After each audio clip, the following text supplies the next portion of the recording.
하나님 말씀 먼저 함께 봉독하도록 하죠. 로마서 1장 말씀입니다. 16절과 17절 두 절 말씀 우리가 함께 읽고 말씀을 나누도록 하겠습니다. 16절, 17절 함께 합독하도록 합니다. 내가 복음을 부끄러워하지 아니하노니 이 복음은 모든 믿는 자에게 구원을 주시는 하나님의 능력이 됨이라. 첫째는 유대인에게요 또한 헬라인에게라. 복음에는 하나님의 의가 나타나서 믿음으로 믿음에 이르게 하나니 기록된 바 오직 의인은 믿음으로 말미암아 살리라 함과 같으니라. 아멘. 잠시 기도합시다. 하나님 감사합니다. 이 시간 주님께서 주의 백성들 함께 모여 주님을 예배하게 하시고 주님 앞에 우리의 마음을 내어놓게 하실 뿐만 아니라 예수 그리스도의 의 가운데에 하나님이 우리를 의롭게 보시고 만나 주실 수 있고 또 우리에게 당신의 음성을 들려줄 수 있는 그런 시간을 허락하여 주시니 감사합니다. 사람의 소리는 다 사라지게 하시고 하나님의 음성만 들리는 이 시간 될 수 있도록 주님께서 역사해 주시기 원하오며 이 모든 말씀 예수님의 이름으로 기도드리옵나이다. 아멘. 오늘 말씀의 제목은 복음 구원의 좋은 소식입니다.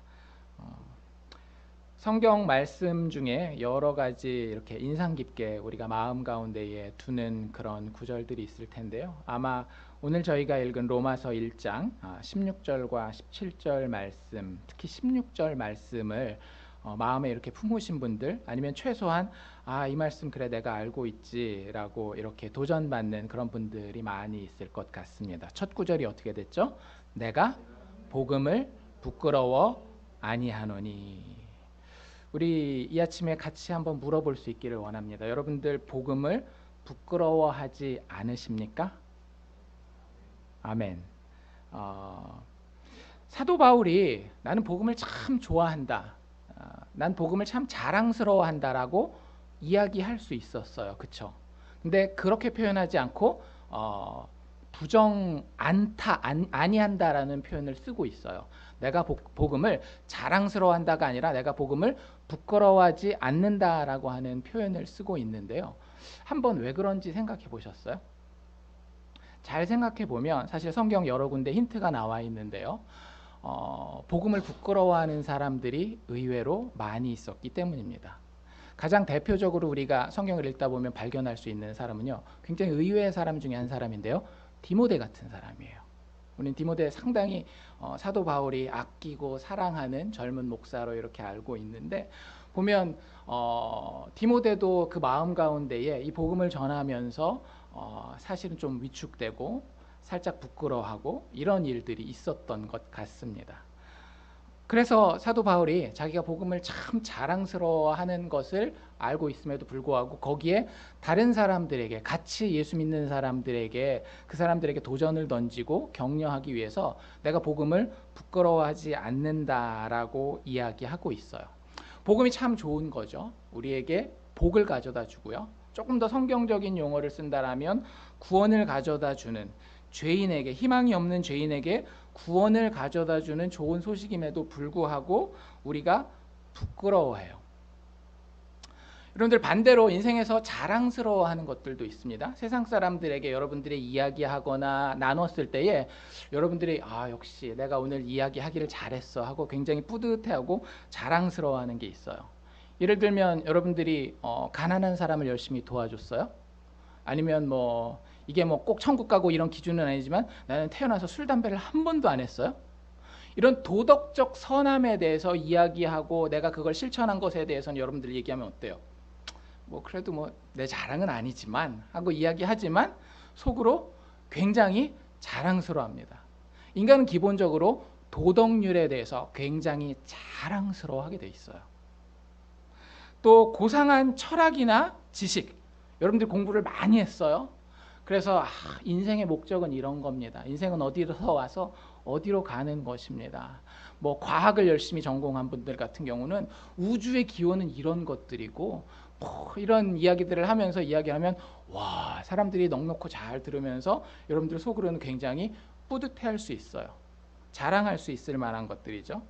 또 여러분들이 세상에서 성공을 했습니다. 뭐 큰 성공 아니더라도 미국에 와서 어느 정도 정착했어요. 그럼 여러분들의 라이프 스토리가 있잖아요. 그러면 인생 신념이라고 하는 게 생기잖아요. 성공으로 이끈 나의 인생의 신념에 대해서.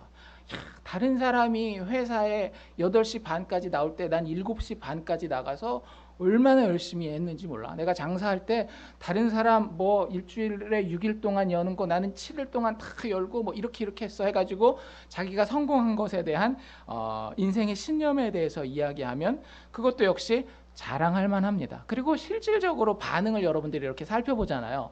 그러면 여러분들에게 속으로 박수 쳐주고 있구나라고 하는 칭찬받는 듯한 느낌을 받을 수 있어요. 근데 복음은 그것과 달라요. 여러분들이 믿고 있다라고 이야기하는 혹은 여러분들이 전해야 되겠다라고 하는 이 복음은요, 기본적으로 여러분들이 제대로 전하잖아요. 그럼 좀 창피한 거예요. 왜냐하면 너무 단순하고 너무 간단하기 때문에. 예를 들어서 여러분들 그런 뭐 일이 있지는 않겠지만 아버지 장례식까지 다 치렀어요. 근데 그 다음날 가서 야 우리 아버지가 3일 있으면 다시 살아날 거야 라고 쉽게 이야기하실 수 있으시겠어요? 못 하시겠죠. 아무리 그런 계시를 하나님으로부터 받았다 할지라도 여러분들 눈에 보이는 게 있기 때문에, 인간이 경험한 게 있기 때문에 그런 이야기들을 쉽게 하지 못합니다. 너무 단순하고 우리의 눈에 보이는 것을 뛰어넘는 것들. 인간의 본성은요, 내가 노력하고 내가 눈에 보이는 지금까지의 경험을 따라서 제대로 판단해서 머리 좋은 아주 스마트한 결론을 탁 내려서 그거 가지고 이야기하는 것을 쉽게 받아들이고 칭찬하고 저거 내가 생각해보지 못했는데 이렇게 받아들이게 돼 있어요. 근데 복음은 뭐에 대한 이야기인가 하면은요, 우리가 눈에 볼 수 없는 우리 인간 본성을 뛰어넘는 것에 대한 이야기예요. 그래서 여러분들이 다른 누군가에게 복음을 이야기했을 때에 정상적인 복음의 메시지를 전했다라고 한다면은요, 그 사람이 사실은 기분 나빠하거나 당황하거나 여러분들을 무시하거나 그래야 그게 정상이에요.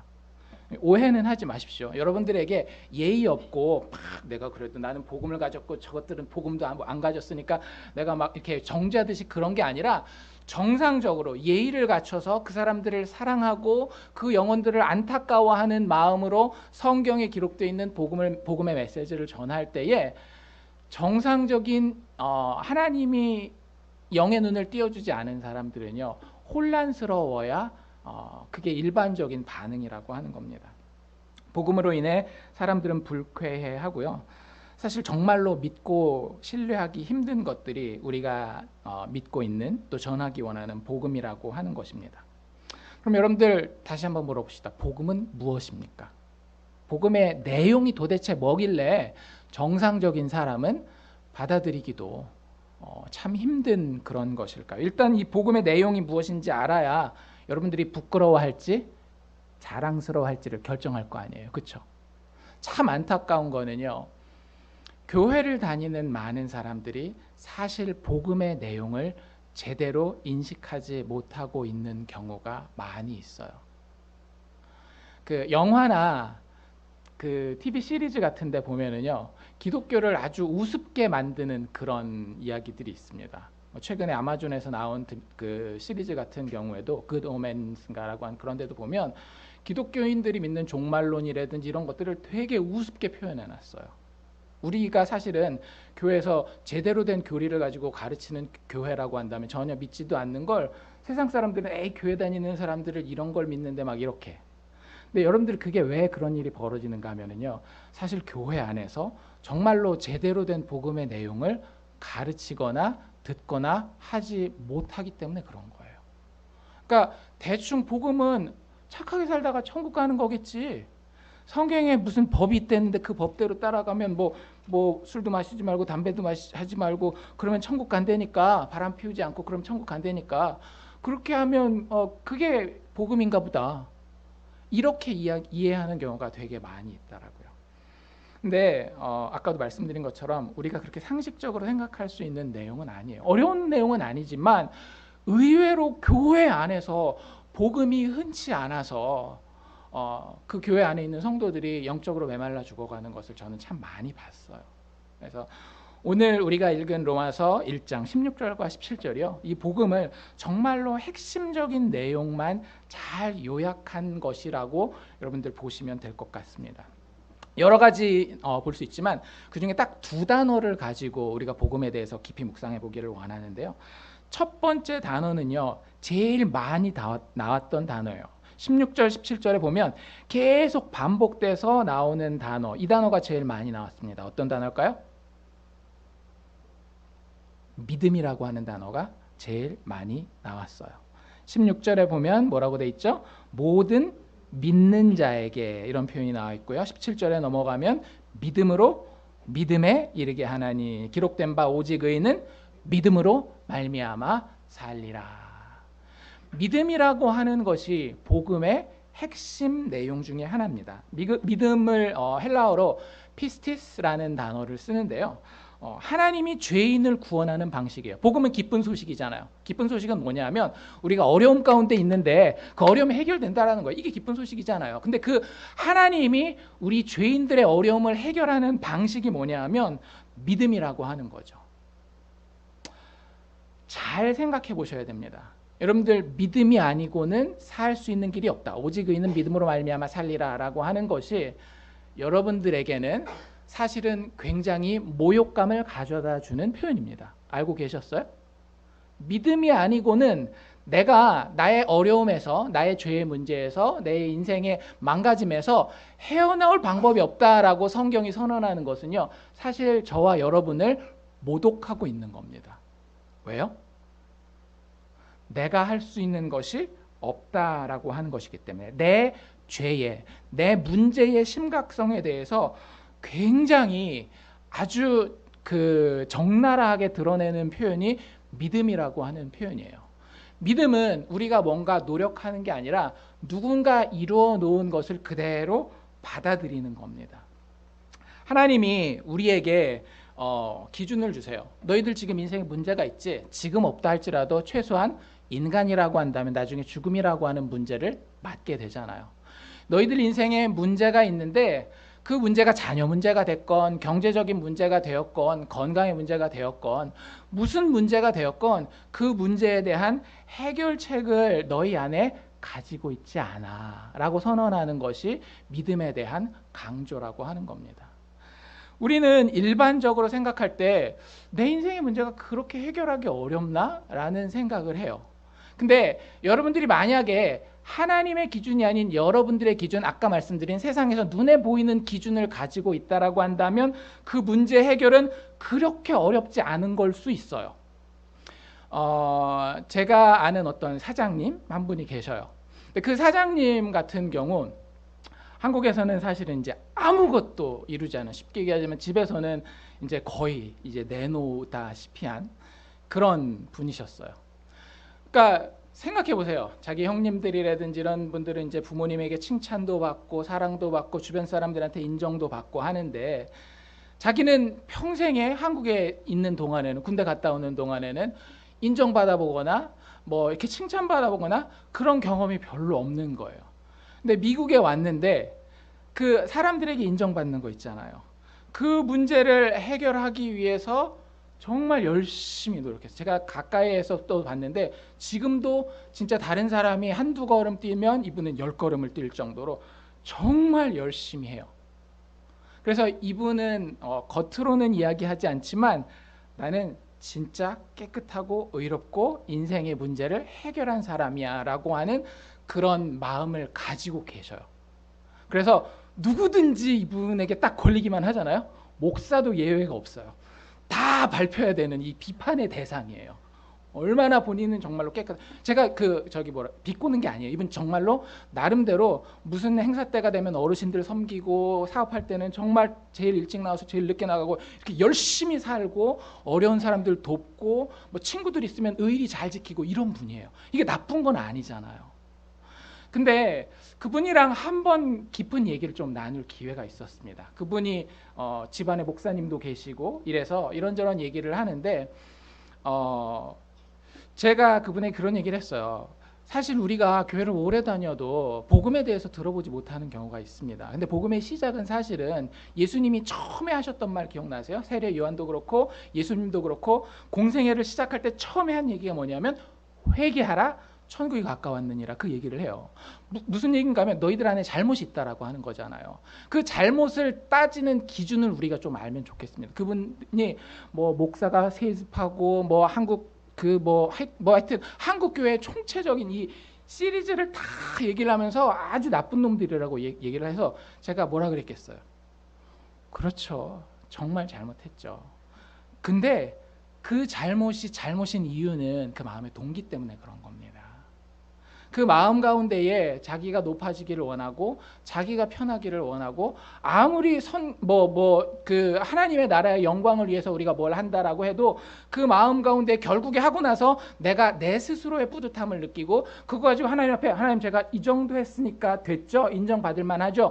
라는 생각을 하고 있다라고 하면 그건 죄인입니다. 그래서 하나님 앞에는 교회 다니는 목사님이건 장로님이건 아니면 교회 안 다니는 열심히 인생을 살아서 미국 이민 생활에서 성공한 분이건 도덕적으로 어르신들을 잘 섬기는 사람이건 다 그 마음을 뒤집어 까놓고 그것 가지고 하나님 앞에 심판받는 겁니다.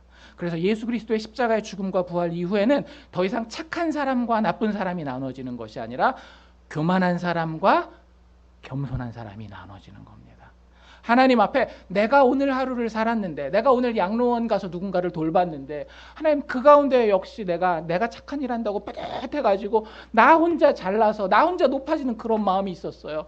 내가 이거 어떻게 합니까? 모든 것이 하나님으로부터 와서 이 물질도 이 건강도 이 시간도 하나님이 주셔서 내가 그거 누리고 있는데 그거 내 것처럼 생각해서 이렇게 교만했던 것, 오늘 내가 그 어르신들 섬겼지만 여전히 주님 앞에 죄인입니다.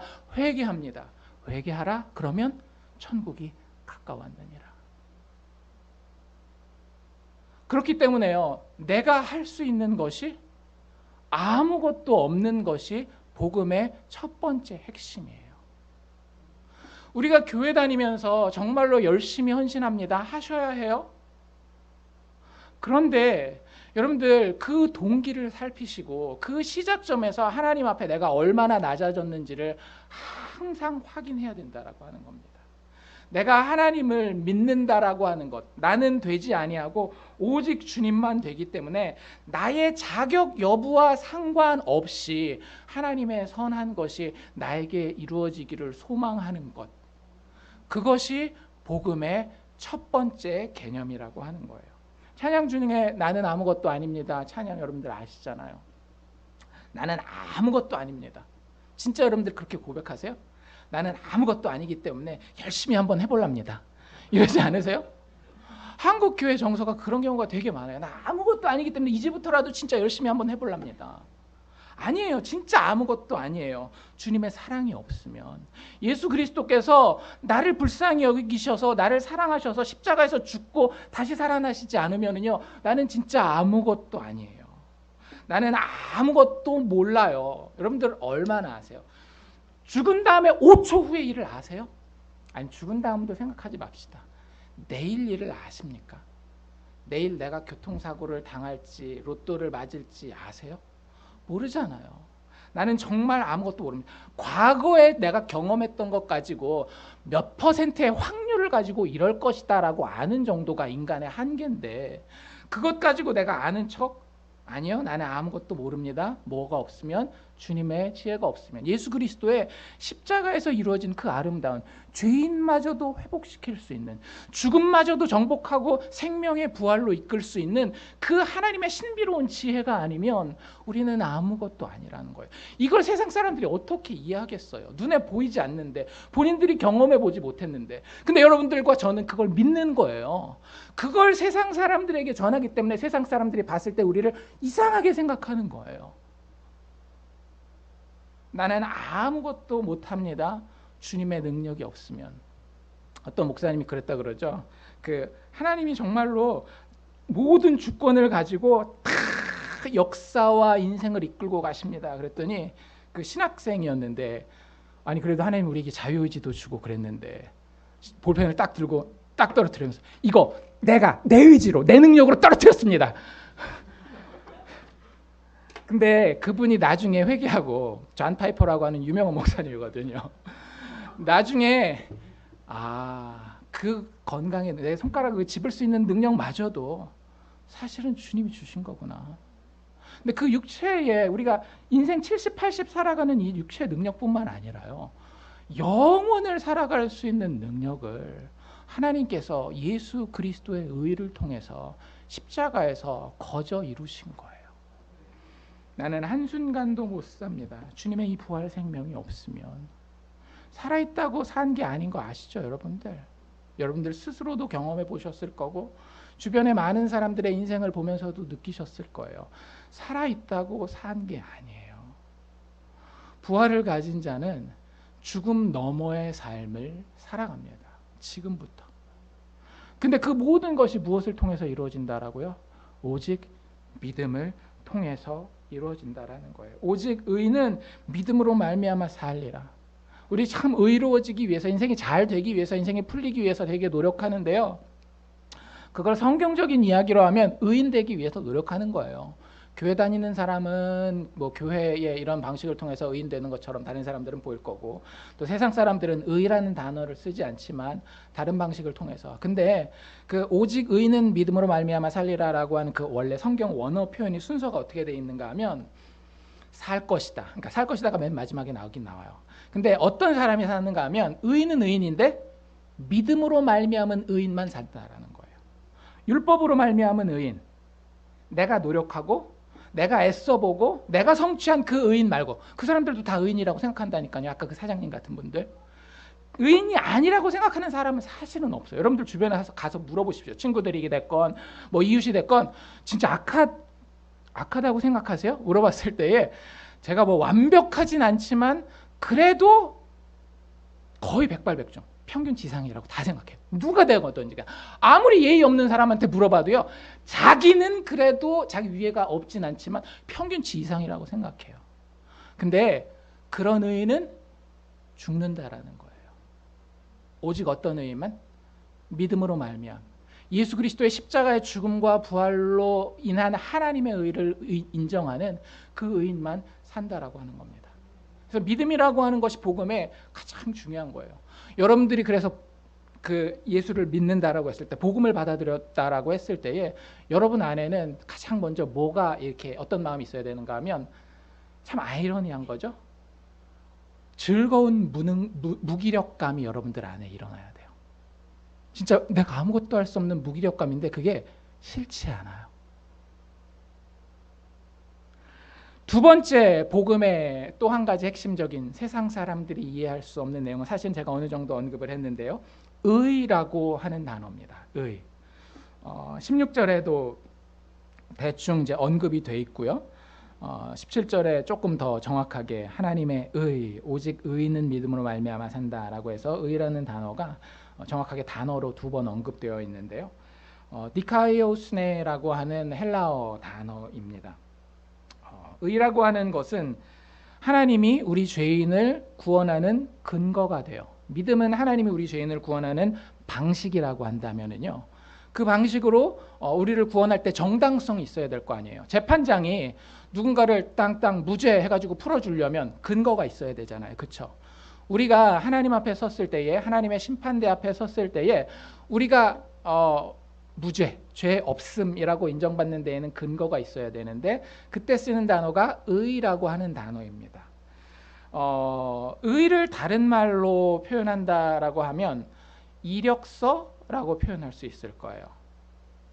여러분들이 회사에 들어갈 때에 이력서를 내면 내가 자격이 되는지, 내가 거절되는 것이 아니라 받아들여지는 근거가 이력서잖아요. 그 사람 얼굴 보고 키 큰 거 보고 그렇게 뽑지 않잖아요. 이력서를 딱 보고 이 사람이 지금까지 무슨 일을 해왔는지, 어떤 일을 할 수 있는지, 어느 정도 교육을 받았는지, 이런 것들을 본단 말이에요.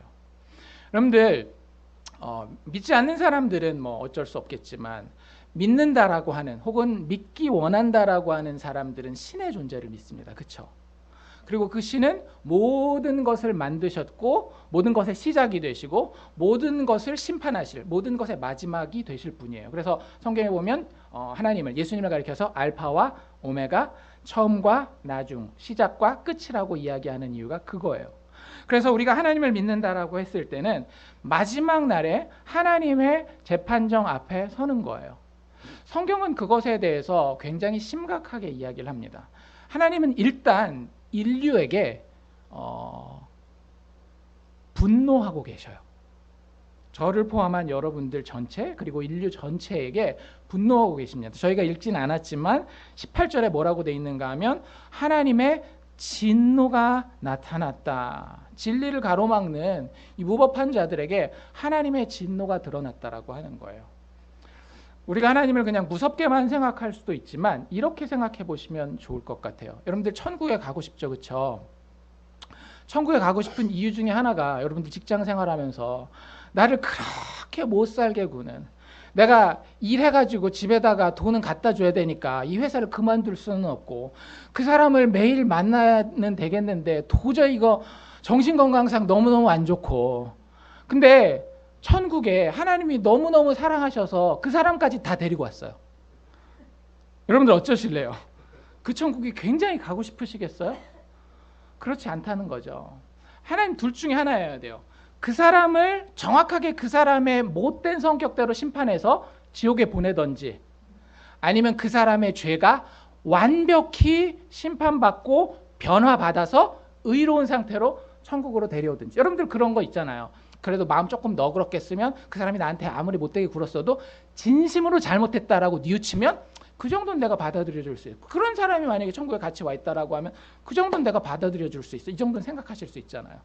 그러니까 하나님이 나를 사랑하기 때문에 그냥 막 뿔나고 못돼가지고 막 화나가지고 어떻게 하면 누가 한번 걸리기만 해봐라 이런 하나님이 아니라 정말로 사랑하는 자녀들에게 마지막 날에 영원한 좋은 것을 허락해 주시기 위해서 정의를 실천해야 되는 그런 하나님이시기 때문에 하나님은 인류에게 진노하실 수밖에 없는 거예요. 우리는 다 누구 중심적으로 살아요? 나 중심적으로 살아요. 우주는 누구를 중심으로 돌죠? 나를 중심으로 돌잖아요. 모든 것이 나를 중심으로 돕니다. 심지어는 아내도 남편도 자식도요. 사랑하죠. 사랑 안 하는 건 아니에요. 근데 속을 이렇게 잘 들여다놓고 생각하면은요. 의외로 나의 자존심, 나의 명예, 나의 편함 그런 것들이 중심이 되어 있는 경우가 좀 인생에 대해서 깊게 보는 사람이면 보는 사람일수록 정말 많습니다. 그게 하나님의 법을 깨뜨리는 거예요. 우리 구약에 나와 있는 여러 가지 법들 있잖아요. 뭐도 하지 말고 뭐도 하지 말고. 근데 그걸 딱 두 개로 줄여서 예수님 뭐라 그랬어요? 하나님을 사랑하고 이웃을 사랑하라. 다른 말로 이야기하자면 네가 중심이 되지 말라라는 거예요. 하나님을 사랑하는 것도 하나님이 중심이 되는 거고 이웃을 사랑하는 것도 다른 사람이 중심이 되는 거지 내가 중심이 되는 게 아니잖아요. 그래서 하나님의 진노 앞에 설 때에 우리가 서류를 낸다라고요. 이거 받아들여 주십시오. 이력서를 이렇게 내는데 많은 사람들이 어떤 걸 내요? 교회 봉사 열심히 했습니다. 내가 새벽 기도를 안 빠졌습니다. 내가 11조 생활을 이렇게 열심히 했습니다. 내가 교회 봉사를 이렇게 열심히 했습니다. 또 교회 안 다니는 사람들은 어떻게 하죠? 제가 어려운 사람 이렇게 많이 도와줬습니다. 부모님에게 이렇게 효도했습니다. 친구들한테 이렇게 손해보면서 의리를 지켰습니다. 이력서를 내민다고요. 근데 성경은 그리스도인의 믿음의 내용은 그런 인간의 의가 아니라고 이야기하는 거예요. 하나님께서 죄인들을 위해서 예수 그리스도 하나님의 아들 죄 없는 그분을 대신 죽게 하셨습니다. 그것이 하나님이 죄인들에게 허락한 의입니다. 그래서 인간의 의와는 다르게 뭐라고 이야기하고 있는가 하면 하나님의 의가 나타났다라고 이야기를 합니다. 이게 여러분들에게 가장 중요한 거예요. 여러분들 평생 주님 만나시기 전까지 내 안의 의가 나의 의인지 아니면 예수 그리스도께서 이루어 놓은 의이신지를 살펴야 합니다. 하나님이 예수 그리스도 안에서 죄인을 위한 구원을 이루셨어요. 과거 시제예요? 미래 시제예요? 미래 시제에 절대 될 수가 없죠. 왜? 2000년 전에 일어난 역사적 사건이니까. 그래서 어떤 분은 그런 얘기 하더라고요. 그분도 목사님인데, 목사님 언제 구원받으셨습니까? 저는 2000년 전에 예수 그리스도께서 십자가에 못 박혀 돌아가셨을 때 구원받았습니다. 여러분의 정체성이 정말 거기에 있습니까? 참 쉽지 않은 거긴 한데요. 여러분들 그걸 믿음으로 거저 받아들여서 그것 때문에 나의 학력이 어떻게 되었건, 나의 재정적인 상황이 어떻게 되었건, 나의 가정 형편이 어떻게 되었건, 내 마음 가운데에 성경이 이야기하는 여러 가지 좋은 것들 있죠. 기쁨, 평안, 안식, 확신, 이런 것들이 있다라고 하면 여러분들은 복음을 믿는 겁니다. 근데 교회 아무리 와서 앉아 있고요, 심지어는 복음이라는 단어, 예수님이라는 단어를 입에 달고 살아도 내가 통장에 뭐가 좀 있을 때에는 평안하고 기쁘고 만족하지만, 통장에 뭐가 떨어질 때에는 내 마음이 불안하고 내 마음 가운데 만족이 없고 분노와 진노가 나를 자꾸 억누른다라고 하면은요, 내가 입에 뭐를 달고 있느냐가 문제가 아니에요. 하나님 항상 어디를 보셔요? 우리의 마음을, 인간의 중심을 보시는 거예요. 그래서 복음의 가장 중요한 내용, 하나님이 죄인을 구원하는 근거는요, 얼마나 착하게 살았느냐, 얼마나 열심히 살았느냐, 얼마나 종교적인 예식을 했느냐가 아니라 그리스도의 피가, 그리스도의 죽음과 부활의 증거가 그 사람 안에 있느냐 없느냐를 가지고 따지는 겁니다. 구원을 주시는 하나님의 능력이 바로 거기 있는 거예요. 여러분들이 하나님의 능력이라고 이야기하죠. 영어로 power. 이게 진짜 능력이에요. 왜 그런지 제가 조금만 여러분들에게 예를 들어볼게요. 예수 복음을 통해서, 예수 그리스도의 죽음과 부활을 통해서 십자가에서 2000년 전에 이루어진 것이 여러분들의 삶 가운데 여러분들이 지금 돈 벌기 위해서 애쓰고 성공하기 위해서 애쓴 것보다 더 큰 능력입니다. 알고 계셨어요? 이론적으로만 알고 있는 건 여러분들에게 아무 힘이 안 돼요. 팀 켈러 목사님 아시는 분도 있고 모르시는 분도 있겠지만, 여기 맨하탄에서 참 건강하게 잘 목회하시는 목사님인데, 그분이 쓴 책 중에 센터 처치라고 하는 교회론에 대한 교회 사역에 대한 실천에 대한 이야기를 담고 있는 책이 있는데, 거기 보면 이 하나님의 의와 인간의 의를 비교해 놓은 차트가 하나 나와요. 표가 하나 나온단 말이죠. 근데 그걸 이렇게 쭉 읽고 있으면은요, 아, 하나님의 의가 인간의 의보다 훨씬 더 파워풀하구나, 능력이 있구나라는 걸 느낄 수 있어요. 예를 들자면 이런 거예요. 어려움 앞에 그 어려움을 돌파해낼 능력이 여러분들에게 있어야 되잖아요. 그렇죠? 그건 다 개인 편차가 있습니다. 본인의 어떤 성향도 있고요. 어떤 분은 겁이 되게 많기도 하고, 어떤 분은 기질적으로 이렇게 막 무대뽀, 이렇게 꼭 나쁜 의미가 아니라 이렇게 막 해보지 뭐 이런 분들도 있고, 이런 편차가 있을 수 있고요. 또 그 사람이 가지고 있는 지금의 리소스에 따라서 얼마나 뭐 돈을 가지고 있느냐, 뒷배경이 있느냐, 이런 거에 따라 달라질 수 있어요. 어려움을 만날 때에. 근데 자기의 인간의 의의를 가지고 가는 사람이요, 어려움에는 레벨이 있잖아요. 그렇죠? 근데 간혹 뭘 만납니까? 내 능력을 넘어서는 어려움을 만날 때가 있어요. 그렇죠? 그런 상황에 인간의 의가 더 큰 능력인지 하나님의 의가 더 큰 능력인지를 한번 거기 비교해 본 그게 나오는데, 뭐라고 돼 있는가 하면, 자기의 의를 의지하는 사람은요, 어려움의 레벨이 자기 어떤 한계를 딱 뛰어넘는 순간 어떻게 하게 되는가 하면 분노해서 그 화를 쏟아낼 대상을 찾아낸다라는 거예요. 그렇지 않나요? 회사에서 어느 정도까지는 내가 예수 믿는 사람이고 인품도 괜찮아야 되니까 일 스트레스 받는 거 감당하다가도 어느 날 내 이 한계, 인내력, 내 인간적인 인내력, 그게 내 의잖아요. 인간의 의를 뛰어넘는 그 순간이 딱 오면 어떻게 돼요? 막 누구든지 걸리기만 해봐라. 아들이 됐건 딸이 됐건 뭐 남편이 됐건 아내가 됐건 친구가 됐건 상사한테 못하니까 밑에 사람이 됐건 걸리기만 하면 파파파파파. 거기는 누구도 걸려요? 하나님도 걸린다는 거죠. 막 퍼붓는 거죠. 어떻게 이러실 수가 있습니까? 아니, 하나님 부르는 거 보면 교회도 다니고 신앙생활도 꽤 하는 사람인데요, 그 마음의 근거는 하나님의 의가 아닌 뭐라는 거예요? 인간의 의라고 하는 거예요. 그런 이유가 뭔지 아세요? 착한 사람은 복을 받아야 돼. 그렇죠? 근데 나는 어떤 사람? 착한 사람. 이 정도까지 참을 수 있으면 괜찮은 사람이지. 착한 사람인지. 근데 현실을 보니까 어때요? 착한 내가 어려움을 당하고 있잖아요. 그러니까 인생이 해석이 안 되는 거예요. 그러면 사람이 혼란 가운데 빠지고요. 화가 나게 돼 있어요. 그럼 누가 되든지 그 사람에게 분노하고, 그러면 여러분들 결국에 그게 누구에게 돌아올까요? 자기 자신에게 돌아와요. 어려움을 극복하는 것이 아니라 더 큰 어려움으로 만들어가는 거예요. 인간의 의 진짜 능력인가요? 아니에요. 어느 정도까지는 능력처럼 보이는 거지 이건 위조일 뿐이에요. 짝퉁. 근데 하나님의 의를 의지하면은요 달라져요.